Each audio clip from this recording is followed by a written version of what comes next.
Okay, we are live on YouTube. Thank you, Andrew.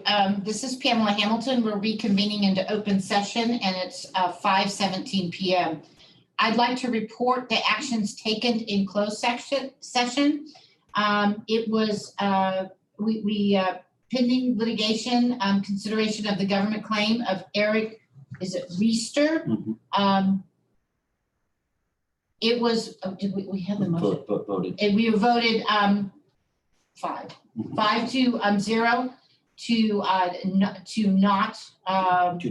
to deny, thank you, the government claim of Eric Reister.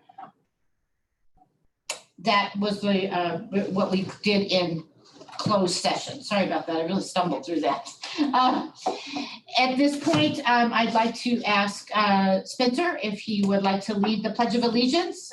So if we could all stand and hand over heart and.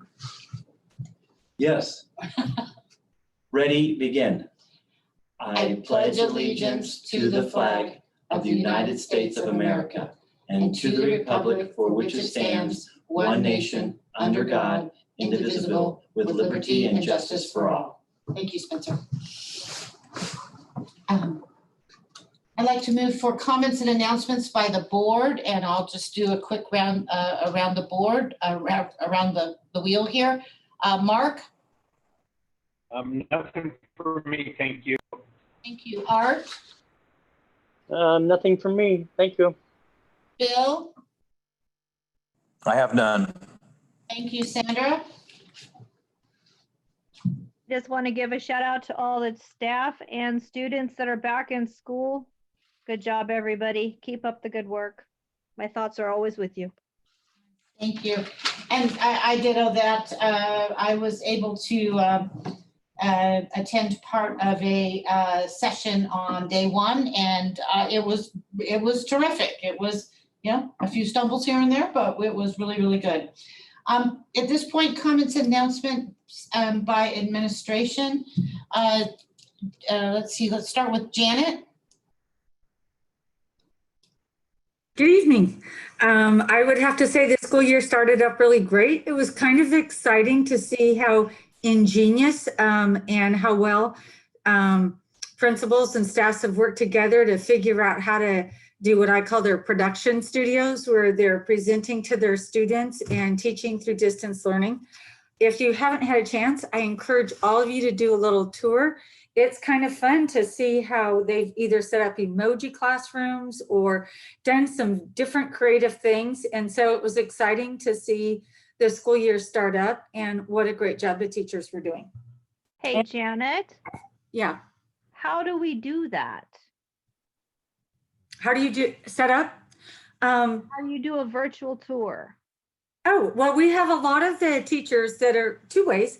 We have a lot of teachers that are actually doing their taping and their lessons in the classrooms. So we can walk you around a school site and show you which teachers are teaching from their classrooms. Another way that we can do it is actually going in and out of basically like a Zoom lesson, only it's a Google lesson, and we could sit and walk you in and out different classrooms.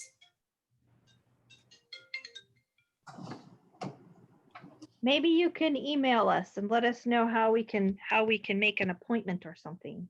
Okay, that would be great. I think you should see it. It's really amazing. And it's talk about teaching changing.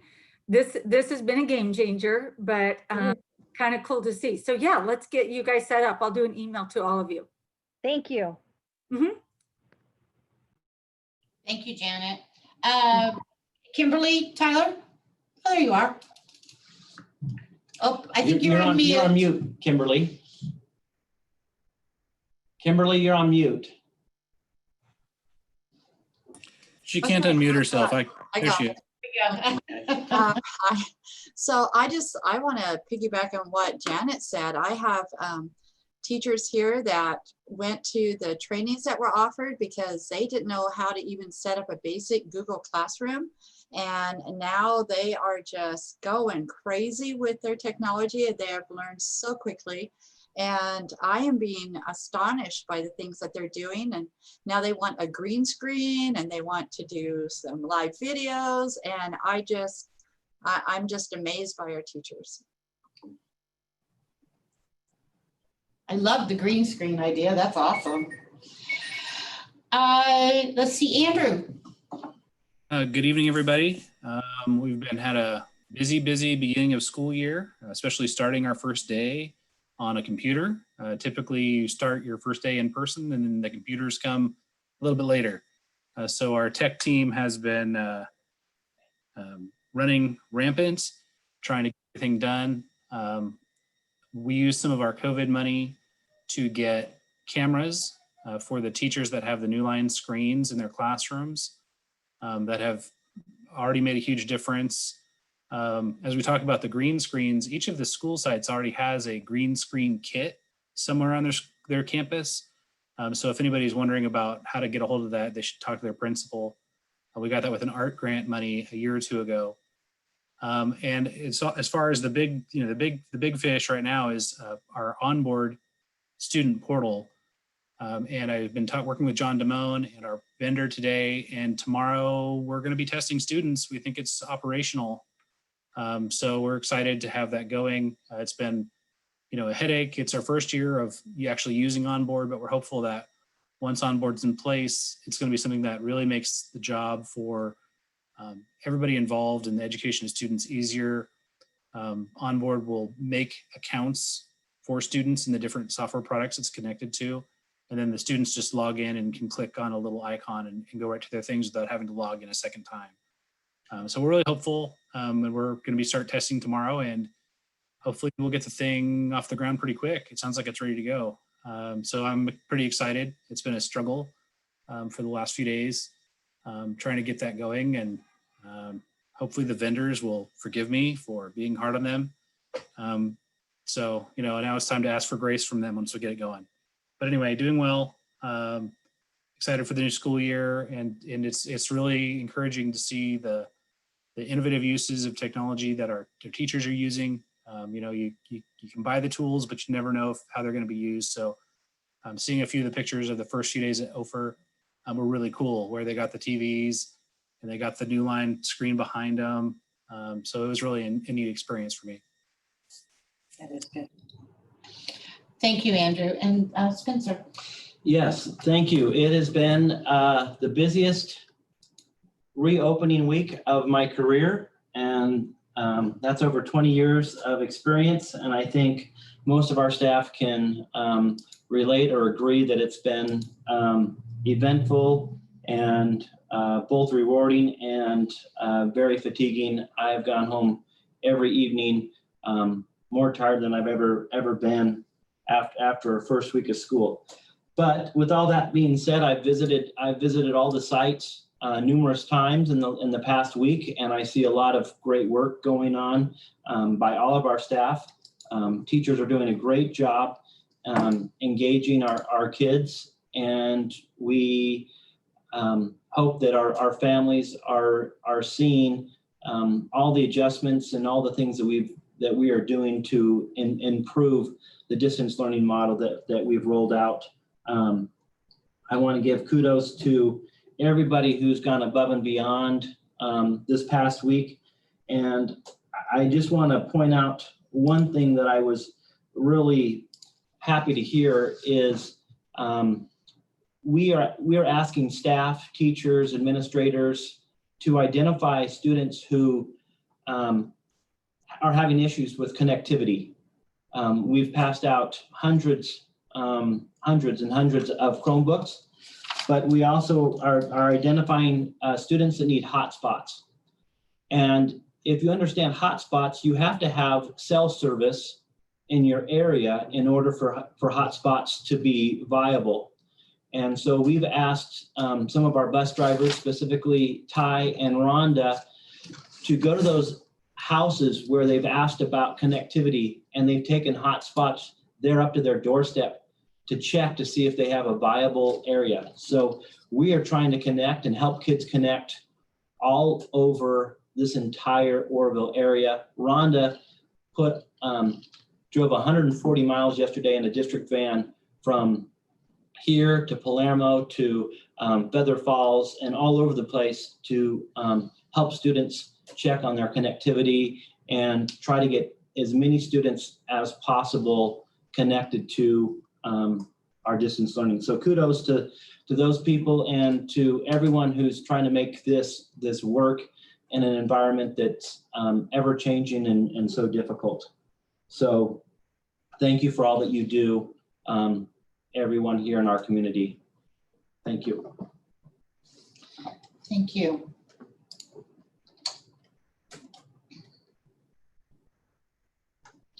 At this point, at this moment, I'd like to extend an invitation to interested parties who wish to speak on matters which are school related. You may email your comments or questions to backpack@ocesd.net. Please include your first and last name in your email. Comments and questions will be read into the record and or addressed during the meeting. However, emails received without the sender's name will not be shared during the meeting. The Brown Act does not allow the governing board to discuss or take action on any item that is not posted on the agenda. And so at this point, I would like to ask both Andrew and Spencer, are there any announcements or comments by the public that are in the backpack@ocesd.net? Yes, there are. There are 4 more from earlier that we wanted to read to make sure everybody had the chance to say their piece. So I don't see any more beyond that. So I'll get started and tell Spencer which ones to read. So you have one from Kathy Petak. I have it. I'll read it right now. Thank you.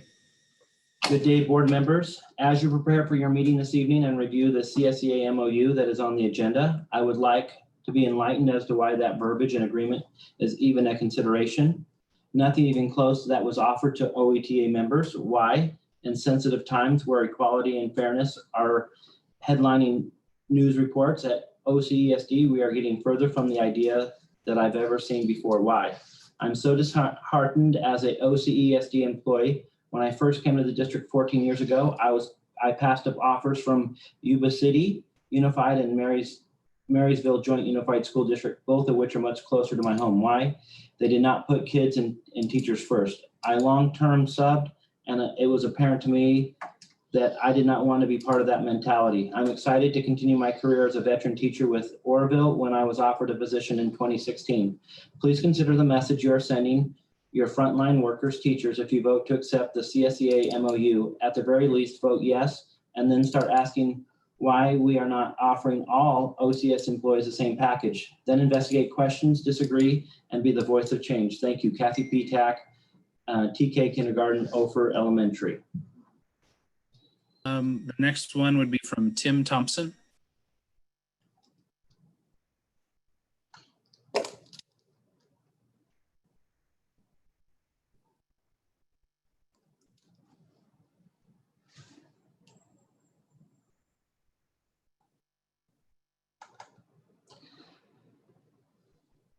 Please consider reinstating the COLA language in the contract as it is defined. This funding is ongoing and only applied to the certificated salary schedule when it actually funded by the state. OETA is not asking the district for the funded COLA for the 1920 school year, plus whatever funds might be available at a later date as other district entities are currently engaging in. Time and time again, the financial projections of our district are far more conservative than the year-to-year unaudited actual budget that our district is working with each year. Is hoarding district funding for a reserve really worth eroding staff relationships that have taken decades to build? Applying Article 12 of the contract simply is the right thing to do for teachers, for students, teachers, and all other support staff, as it sets reasonable financial boundaries in order to ensure a positive morale and outcome for all stakeholders. Tim Thompson, Ishii Hills Middle School, 8th grade science. The next one is Charlotte Brockman.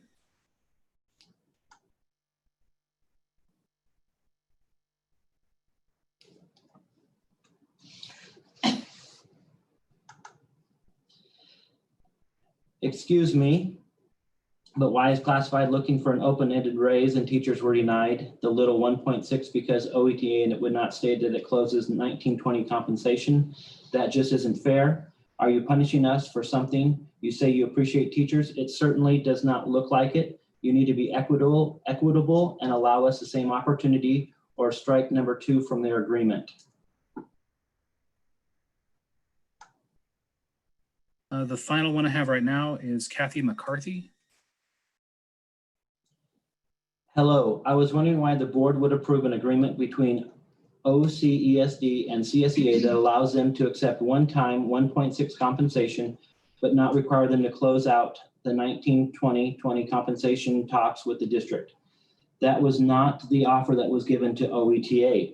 We were told that if we accepted the one-time compensation of 1.6, that we would be closing down the 19-20 talks about following our contract and having a compensation formula. This is a bad idea. This pits groups against one another that should be working together. This creates tension where tension is not needed.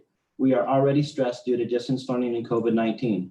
If you are going to allow open discussion for one group that takes the compensation, you should allow the other group to have the same offer. That is equity. And that is a huge term when it comes to education. I'm asking you to be equitable with the agreements made between OCESD, CSEA, and OETA. Thank you, Kathy McCarthy, 8th grade science teacher, Central Middle School. That is all that I have right now. Thank you, Andrew, and thank you, Spencer. At this time, I'd like to move to section 7 of the agenda, which is presentation and discussion. And the first item is item A, is the 2020-2021 enrollment report. Okay, thank you. In normal circumstances, I would put together a PowerPoint for the board and present so that you have the numbers in front of you. Due to the fact that we are in distance board meeting, I'm just going to kind of walk you through where we are currently as of today. So if you have your pen or paper in front of you, our projected enrollment for this year is 2340, or 2,340 students. That would be close to the amount of students that we ended up with last year. We were projecting closer to a flat. On day 1 of distance learning, we had 1,602 students that we were able to make digital contact with. And each day since the beginning of school last week, we have steadily increased. As of today, we have 2,016 students that are enrolled with us right now. And that's approximately 324 students below our projected enrollment. Now, every day we are getting more and more students who are logging on, and we are tracking students. Everyone in the district is working together to track down students and to help kids connect to the different resources and the different programs that we are offering right now. From day 1 to day 2, we went from 1,602 students to 1,750 students. The next day, we went up to 1,905 students. On Monday, we went up to 1,986 students. And then today we went up to 2,016 students. So every day, for the first couple of days, we were increasing by about 150 students. And now we're getting more and more on, and those numbers are starting to shrink a little bit. Now, in my 2 years here, this is my 3rd year in the district, and we have always been slow starters. It always seems that it takes us a couple of weeks to really get all of our kids engaged. But when I saw that we're about a little over 300 kids short, I am a little concerned about that. I did reach out to 5 districts, the 5 districts that are closest to us that are in session, to kind of get a sense of if they're having some of the same issues. Their enrollment is down, but more like 5%. Now, some of those districts are smaller. We are down about 15% right now. And so we are going to continually work to help those students get logged in, continue to help with devices, continue to help with connectivity. And we're looking at other modes of supporting students. And hopefully, like the trend has been the first week, we'll be able to pick up anywhere from 20 to 50 kids on any given day. So I will be updating this every day, and I will be updating our board again on Friday in my update to you about our enrollment. And I'm hoping that we continue to increase by about 30 to 50 a day, so that we get much closer to our projected totals. Now, we are guaranteed attendance for this year through the state, but my bigger concern is that if this trend continues for our district, and I do believe that if we do come back in person at some point, that those numbers will climb, because I'm sure that we have kids who are not joining because they've joined other online programs, or they aren't willing to do the online yet, and they're waiting for the in-person. But based off of some of our neighboring districts, our numbers are much higher, and so I'm hoping that we can pull these kids in. But my concern is that if we're at 2,000, let's say starting next year, that's going to be another big hit financially to our district, and that's where we're really going to need to use our reserves to help offset that declining in enrollment. Can I ask you a clarifying question? Please. When you said through the year, I'm assuming you mean through the school year? Through the school year. Okay. And Andrew, help me out if my vernacular or explaining is not perfectly straight, but what the state has said they're going to take our enrollment numbers from last year at what's called P2, and they'll take that number and carry that number through the rest of this year because of all the anxiety and ups and downs with COVID. Okay. And so that we can have a number that we can have guaranteed for funding with all the situation. Andrew, is that adequate explanation? Yeah, that encapsulates what's going on around the state. I think also having that cap on ADA, or in our case, it saves us from having a decline in funding for this 1 year. If you were a district that was increasing in enrollment, you wouldn't receive any additional funding. So, from my perspective, you look at it and go, well, it's sort of prevented any kind of big, online charter entity or something from coming into the state and just soaking up a bunch of kids, because there isn't money there for them. It's going to help preserve, keeping students in our programs that we feel we can serve the best.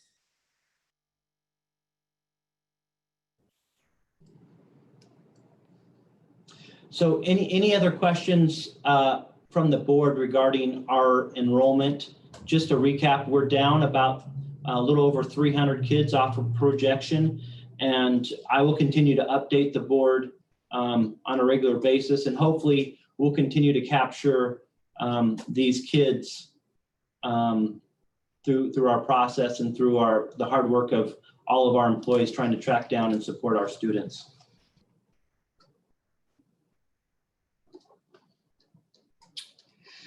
Great, thank you. And I guess I probably should have mentioned this earlier. I really do appreciate all the work that everyone's doing to try to ensure children are getting online, and if we can get the hotspots out there. So again, this shout out to Rhonda and I guess her team, the team that's working that. So that's really terrific. Thank you. I'd like to move on to item B under presentation and discussion, which is discussing the option and process of the district to apply for an in-person waiver for students in grades TK through 6 through the Butte County Health Department. And Spencer, did you want to take Yes, this one? Thank you. I will take this one. This has been a topic of a lot of conversation, and for the community that's on, thank you for being part of our board meeting tonight. I've received a number of inquiries from parents and from staff regarding the waiver process. And so I'm going to take a second to explain the waiver process, and then I'll explain to where we're at in Butte County and how it relates to our district and get some input from our board. So when we became members of the watch list for the state, for the COVID watch list, it required us as a county and as districts within the county to go to distance learning. With that came a caveat that districts could apply for a waiver for K-6 students only, that if they went through a series of checklists, that they could apply to your county health department and get a waiver to allow you to go to in-person with distance learning and modifications and accommodations for safety, but have in-person school. Now, this is really important to understand, that we desperately want to get our kids back into school, but we want to make sure that we do it in a safe way. And most definitely our health department wants to make sure that we do it in a safe way. Now, some of those, the caveats or some of the pieces to applying for a waiver are, one, you got to make sure that it's ensure that it's safe and you have all the safeguards in place, like distance learning, hand washing statements, stations, masks, dividers, and a whole bunch of other safety measures in place that are recommended by the state or the CDC or your local health department. The other thing that you have to have is you have to have work with your associations or your local unions and get their buy-in to the process and get their okay to be part of the process. And then you also have to go out to your local parents, local PTAs and those groups and get their buy-in and their support as well. So it's about a 4-page waiver process, and I've started that process of going through that process with the idea that I was going to bring it to the board for feedback. Now, what I will share and what I know as of right now is there's been 9 to 10 schools or districts in Butte County that have applied for the waiver. Most of them are singleton schools, single schools that are charters. And most of them are religious in background. Some of them are here in Oroville, and because it's public knowledge, because they're posted on the website, Stream, Oroville Christian, St. Thomas, all applied for those. The only unified or large district in Butte County that applied for a waiver was Gridley Unified. Gridley Unified, I've spoken to their superintendent, and they were denied this past week of their waiver. And so their waiver will stay on the list and maybe revisited when our numbers continue to go down. But as of right now, those they are in a holding pattern and are denied the opportunity to move forward with in-person instruction.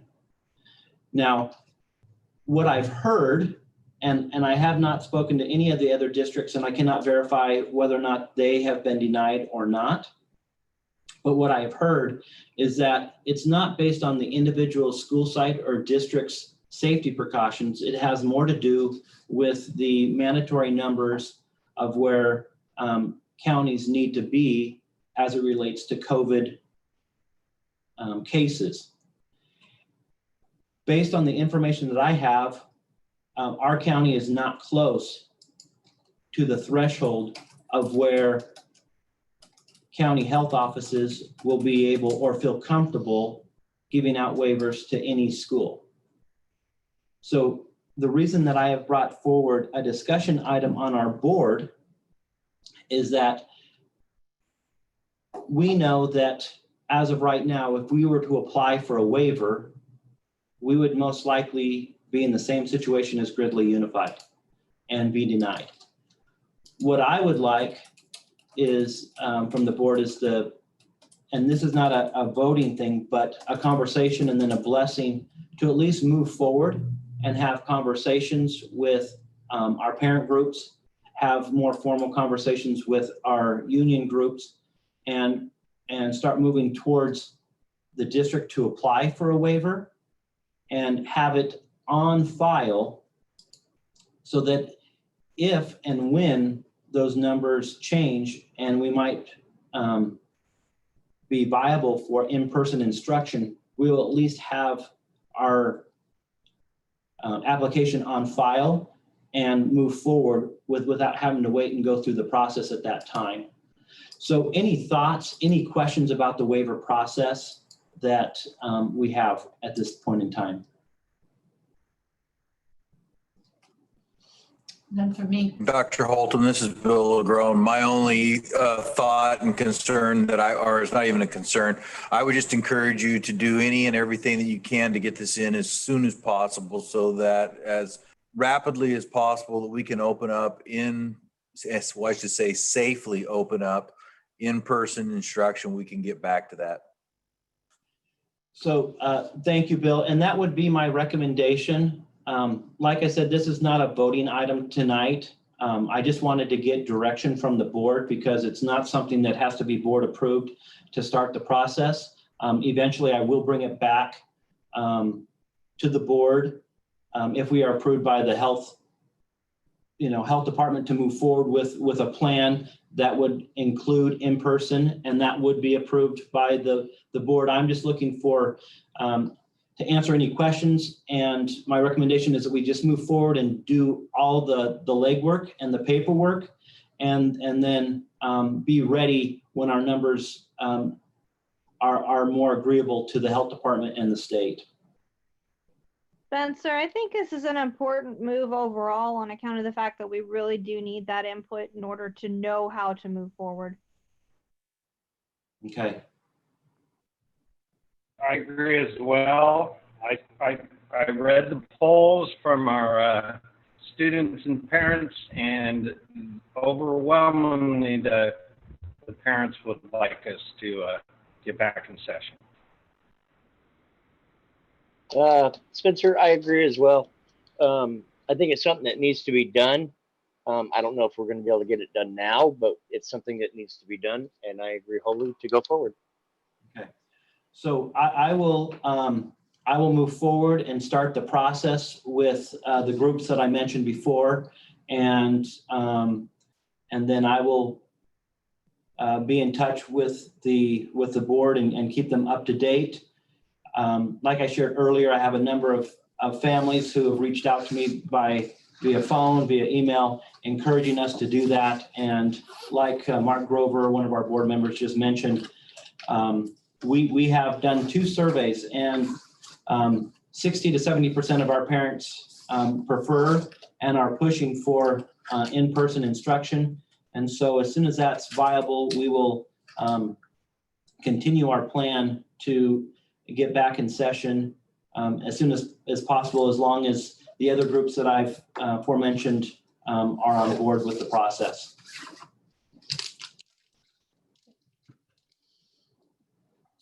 Okay, thank you, Spencer. At this time, I'd like to move forward to item number 7 on our agenda, the public hearing session. Item A under that is proposed one-time 1.6% off salary compensation for classified personnel for the 2019-20 fiscal year, CSEA. Okay, we've talked about this quite a bit. One thing that I would like to share with the board is that this does close the 19-20 compensation conversation. What I do want to have people understand is there is what's called a reopener, that if other groups receive or have, receive a bigger compensation package, that we would go back to the table with CSEA and discuss it. It does not mean that they would necessarily get it, but it is something that we would certainly talk about and negotiate. I've only been here, this is my 3rd year, but the past practice that I've seen here while I've been here and what I've heard that has happened in years past is that, whatever certain groups get, other groups kind of follow. And usually OETA settles first and then everybody follows behind. And in this case, this year is not the case. And CSEA has taken the one-time 1.6 and it does close them for this year, with the exception of the reopener, that if anybody else settles for more, that we would go back to the table with them. Okay.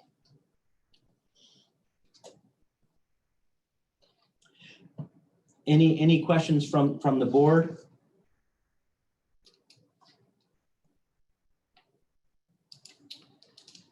We'll move on to number B, our letter B, proposed one-time 1.6% off salary compensation for the confidential personnel for the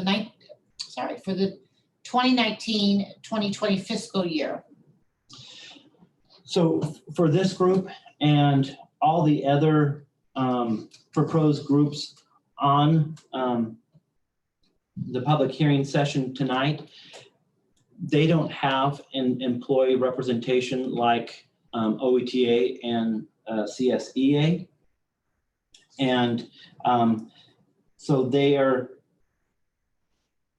don't have an signed MOU with us. But like I aforementioned, they get the same, typically, not always, but typically get similar or the same kind of compensation that is offered the other employee groups.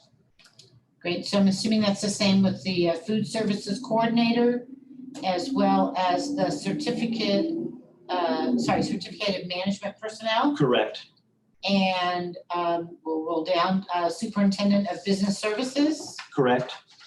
And assistant superintendent of curriculum and instruction. Correct. And the superintendent. Correct. Board, is there any board member questions, concerns, comments on these?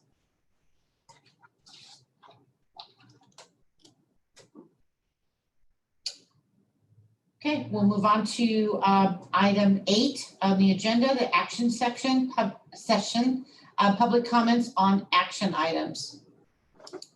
And Andrew and Spencer, at this time, there may be interested parties who wish to speak on the items listed on the agenda. They can email their comments to backpack@ocesd.net. Individuals should include their first and last names in their emails. Comments pertaining to the items listed on the agenda will be read into the record during this time. However, emails received without a sender's name will not be read.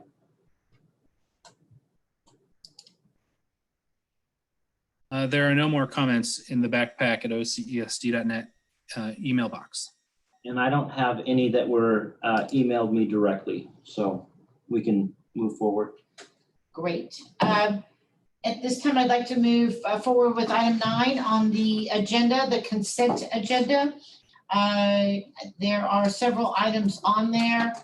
Minutes of the July 22nd, 2020 regular board meeting, personnel recommendations, denial of inter-district attendance reports, attendance agreements for 2020, 2021, the warrants, notice of termination regarding E-Center, agreement on groundskeeping services at Bird Street School, a consultant agreement with Illuminate Professional Development Training, which is Carol Sylvester, and the waiving of the second reading and adoption of the new board policy 6157 around distance learning.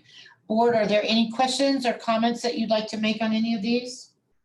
I do have a question. If you could expand on the termination of the E-Center lease. Not that it wasn't kind of sort of expected, but if we could get some word on that. Yeah, so I'll answer that question and then I'll defer to Andrew if he has anything that he'd like to add. E-Center has agreed, E-Center and Head Start here in Butte County has agreed, and that was on our last board, in our last board meeting, agreed, and it was approved by our board for them to purchase, or actually do a long-term lease with an option to buy the Bird Street property. And so E-Center has asked to terminate their last couple of, or their last term.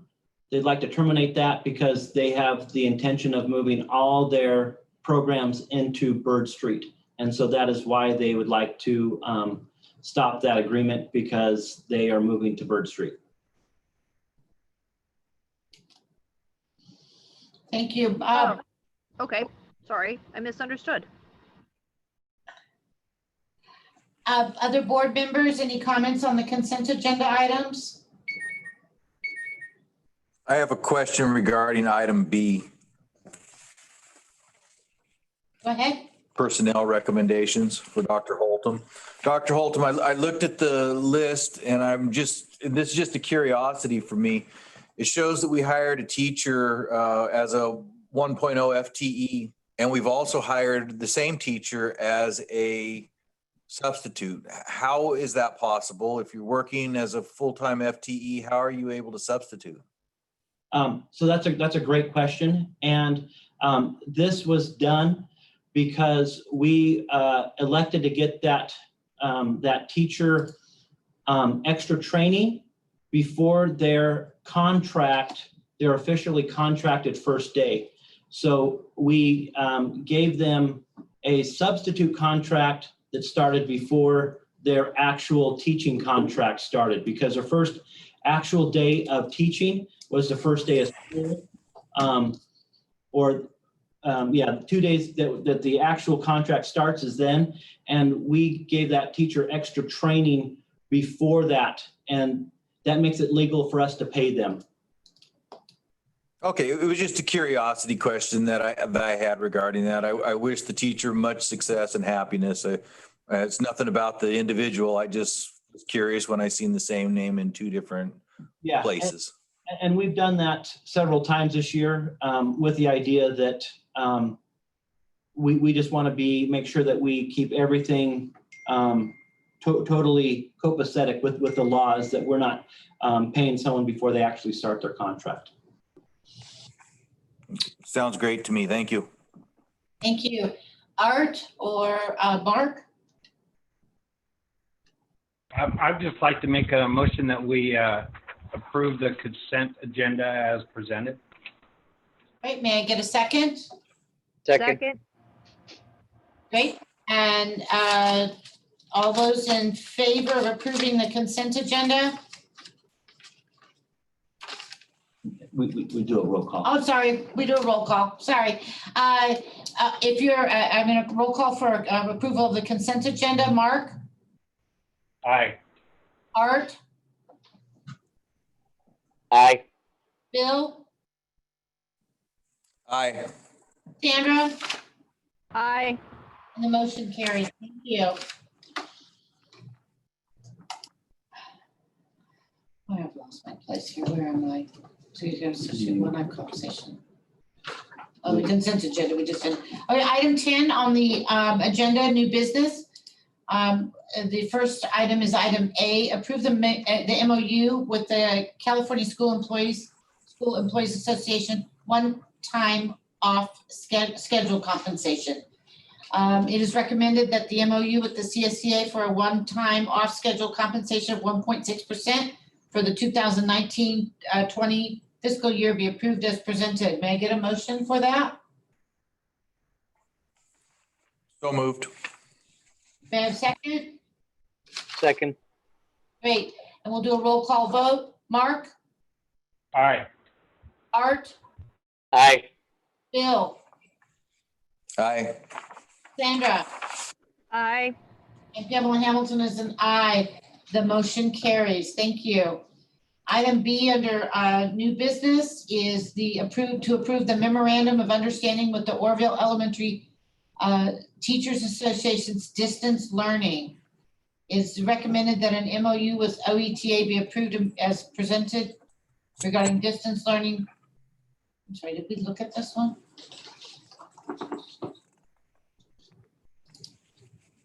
Oh, this is the distance learning, sorry. That the MOU for distance learning. Does anybody have any questions about this distance learning piece? Great. May I get a, No. thank you. May I get a motion to approve? So moved. May I get a second? Second. And I'd like to do a roll call vote. Mark, Aye. Sandra, Aye. Art, Aye. Bill, Yes. and Pamela Hamilton is also a yes. The motion carries. We'll move on to section 10, number C, or item C, the consent nominations, to consider nominations for CSBA directors at large. Does anybody want to comment on this? I don't. So this is, Sandra, please interject if I'm not totally on, but I believe Sandra Barnes has represented us in the past. Is that correct, Sandra? That's correct. And so this is the California School Board Association Directors at Large. And if we have any board members that would like to throw their hat in the ring, then we can vote, you can vote as a board to support that. And then we would support that as a district, sending them to the trainings and the different meetings. That's something that was happening in December and I couldn't make it last year. That is typically when the CSB meetings or the statewide convention is held in December. Sandra went, I think she went down a little earlier, maybe a day earlier, and went to an all-day meeting where they kind of do, additional board trainings and they kind of represent and support. And presumably this year will be online too. Presumably this year, I haven't seen anything come out, but I'm presuming it's going to be online if they hold it at all. So Spencer, this isn't for a delegate. This isn't for a region delegate. This is actually for the director of large for the entire state. They rotate every year. The delegates rotate every 2 years. The meetings, they will be online. As a matter of fact, they've been posting them sporadically. There's one coming up, I think, a training or a committee meeting on the 25th, I want to say, but I have to look at my calendar on that. But anyway, yeah. If you ever want to be interested in, joining the said meetings, all you have to do is just sign up with CSBA.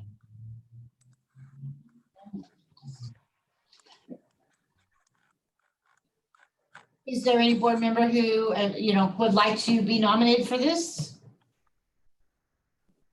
Presumably we don't have to nominate anyone. We don't have to nominate anyone, and this is a much bigger responsibility. And so if no one is interested, you can just move on. Okay. I have not heard anything. If you are just shy, you can tell us later. We'll bring it up again. We're moving on to item 11 on the agenda, business and finance. We would like to approve the one-time 1.6% off salary compensation for classified personnel for the 2019-2020 fiscal year. This is CSEA.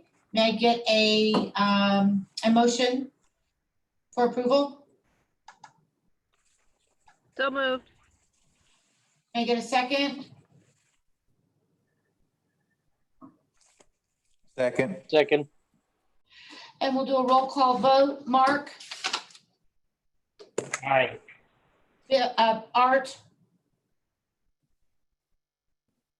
Aye. Bill, Yes. Sandra? Aye. Pamela Hamilton is an aye. The motion carries. We, item B, approve a one-time 1.6% off salary compensation for confidential personnel for the 2019-2020 fiscal year. May I get a motion to approve? Can we do this? So moved. May I get a second? Second. And we'll do a roll call vote. Mark, Aye. Art, Aye. Bill, Yes. Sandra? Aye. Pamela Hamilton is a yes as well. We have 1, 2, 3, 4, 5 movies. Can I do them all at once? One motion? If you get a motion. Okay, if I get a motion. All right, I'd like to, Madam, I'd like to make a motion if I can, based upon the conversation that I just overheard. yes, go on. I'd like to make a motion that we approve item C, D, E, F, and G in section 11. please bear with me, 11. 11 of the agenda tonight, the 1.6 off salary compensation. Thank you. May I get a second? Second. And we'll do a roll call vote on that. Mark, Aye. Art, Aye. Bill, Yes. Sandra? Aye. And Pamela Hamilton is a yes as well. The motion carries. We'll move on to section 12 of the agenda, curriculum and instruction. We want, it's item A. It is recommended that we purchase from International Academy of Science in Independence, Missouri, and be approved as presented for the ACELUS district-wide license and the ACELUS teacher quick start training for a total of $77,500. And I don't know what you or Janet or someone. Me and Janet and Andrew can all kind of chime in with this. I'll turn it over to Janet first, if she's available. Okay. Are you prepared to speak to this? I can speak to it as well. I am. Sure, I'd be happy to. So we are looking at, to formalize an approval for the ACELUS program. It is a program that has math, language, art, science, and history. It works for TK through 8th grade. And it's aligned to our state standards. And most importantly, we are looking to have this program for 2 reasons. One reason is it could help augment and supplement our current program. And it would help with the distance learning to be electronical. The program is dynamic, which means that it will adjust according to students' ability level. So if they do have holes and gaps, it will go back and identify the prerequisite skills and catch them up. And the other thing that's really important about this is we are really trying to have a variety of different ways that we are making sure we connect to each and every student. And we have a core group of students, most of our students, we're going to be able to do through the distance learning where the teacher is doing the synchronous and the synchronous learning. However, we have a group of students that don't have access to that synchronous time during the daytime. So we want another option to be able to offer a program that they could work independently, and then we would check in with them synchronously and make sure they're doing fine. And it could also augment possibly our IFLC program for some of those students who are in IFLC and can have connectivity. So it's really to try to help close the gap of some of the different levels that we have going on of how we're trying to make sure each and every student in our district is connected. And it's giving us a variety of different ways that we can use it. And so the reason we're looking to have this program is to help with the distance learning and fill in some gaps that we may have. It's a program that they have been looking at, the district's been looking at. Dr. Holtum could talk about, they've had conversations at their superintendent meetings about the program. We know local districts are also offering the same program. And with the fast speed of everything that is going on, we needed to really get our schools up and going. And this was a program that we felt would really help us fill in the gap for some of our students.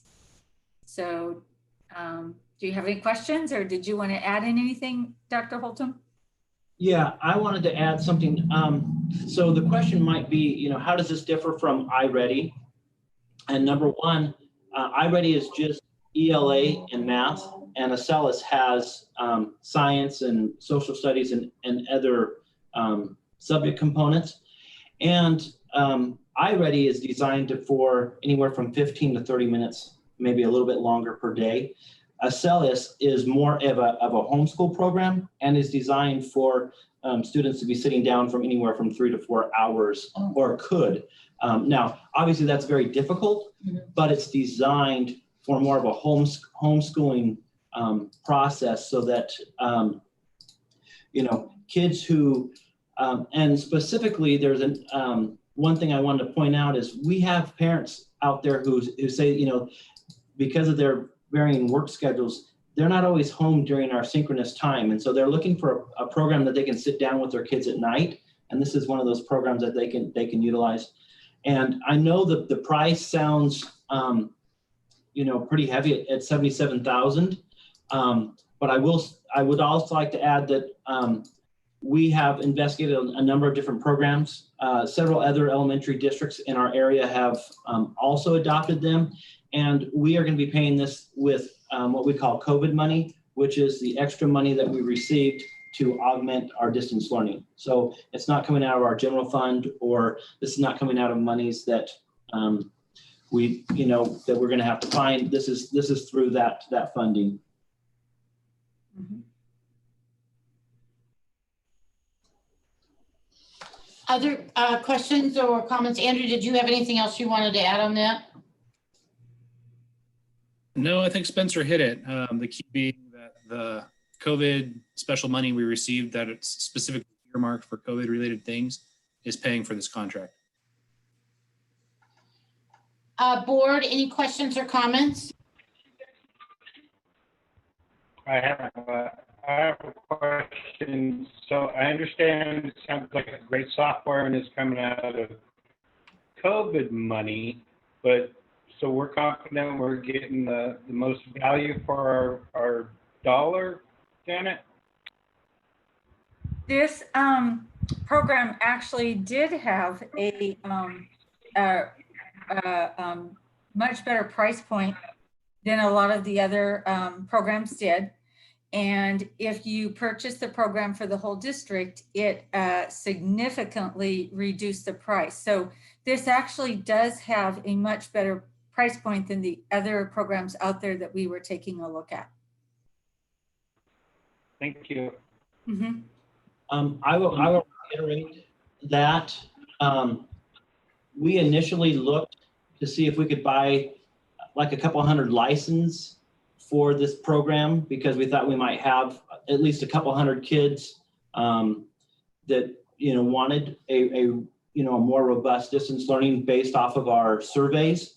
And when we went to the vendor, we found out that if we buy a district contract with them, we would get a 75% off discount.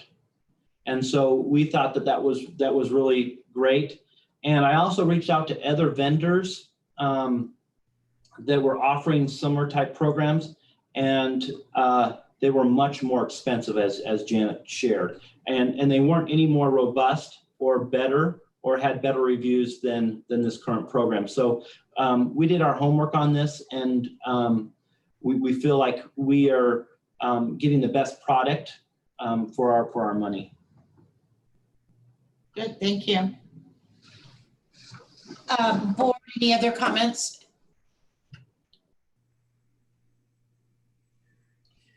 If I could get a motion to approve the purchase of the Accelis online learning program and professional development. So moved. May I get a second? Second. Great, thank you. We'll do a roll call vote. Mark? Yes. Art? Yes. Bill?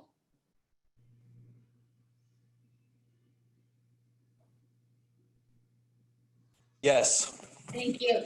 Sandra? Aye. Aye, and Pamela Hamilton is an aye. The motion carries. At this time, Pamela, yes, before we move on to adjournment, I'm sorry, but we had one more comment that Andrew just forwarded to me through Okay. Backpack. great, thank you. That we've passed that point in the agenda, but I did want to, for the sake of our due diligence, read this into the record. This is from Elizabeth Parmentier, Oakdale Heights TKK teacher.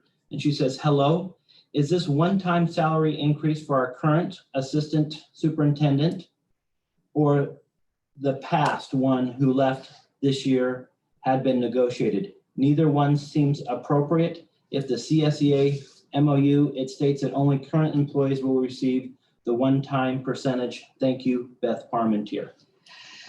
So it says assistant superintendent, so it was for assistant superintendent of business services? No, so earlier in the agenda, we had, we talked about the one-time 1.6, and it was for all three superintendents, myself, the one for business and the one for curriculum. Okay, yep, And in the CSEA MOU, it states that it's for all current employees. And so management and followed that same suit and that same language that all current employees within those classes would receive the 1.6. okay, And we did that through the IBB process. And we thought that since we went through that MOU with CSEA using the IBB process, that we would keep that equitable and for all the other classes that were part of it, you know. okay, thank you. At this point, unless there's anything further from the board? Great. Will we be going back into closed session, or are we gonna just call it a night? That is up to you, the board. Sandra? I don't have any further questions. I'm satisfied. Y'all have a good night. Okay, good deal. At this point, we will adjourn the meeting. The meeting adjourned at 6:20 PM. Thank